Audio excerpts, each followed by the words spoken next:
Welcome to Bala cars. இப்போ நீங்கள் பார்க்க போகிற கார் பார்த்தீங்கன்னா மகேந்திராவில் எக்ஸ்யூவி 500 அப்படிங்கிற காரை பற்றி தான் பார்க்க போகிறோம். வாங்க வீடியோக்குள்ளே போகலாம். கார் பார்த்தீங்கன்னா மகேந்திராவில் எக்ஸ்யூவி 500. வண்டியோட மாடல் பார்த்தீங்கன்னா 2021 மாடல். வேரியன்ட் பார்த்தீங்கன்னா W11 அப்படிங்கிற வேரியன்ட் தான். ஓனர் பார்த்தீங்கன்னா ஒரு ஓனர் தான் வரன்ட்ருக்காங்க அந்த வண்டிக்கு. இது ஒரு டீசல் வண்டி தான். கிலோமீட்டர் பார்த்தீங்கன்னா 47,000 கிலோமீட்டர் தான் ரன்னிங் ஆகிருக்கு. கம்பெனி சர்வீஸ் ரெக்கார்டோட வண்டி வரன்ட்ருக்காங்க. இதுக்கு இன்சூரன்ஸ் பார்த்தீங்கன்னா இல்லை. காரோட ப்ரைஸ் என்ன சொல்கிறாங்கன்னா 18,75,000 சொல்கிறாங்க. ரேட்டு குறைக்க முடியும்னு சொல்லியிருக்காங்க. குறைச்சி பேசி இந்த காரை பண்ணிக்கலாம்னு சொல்லியிருக்காங்க. ஏசி வந்துடும், power steering, power window, ABS, air bag, alloy wheel. இது ஒரு டாப் அண்ட் மாடல்லாம் சொல்லியிருக்காங்க.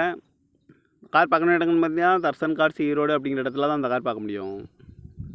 TN 33 BW 3344 அப்படிங்கிற நம்பரில் தான் இந்த கார் இருக்குது அப்படின்னு இருக்காங்க. இந்த காரோட ப்ரைஸ் என்ன சொல்கிறாங்கன்னா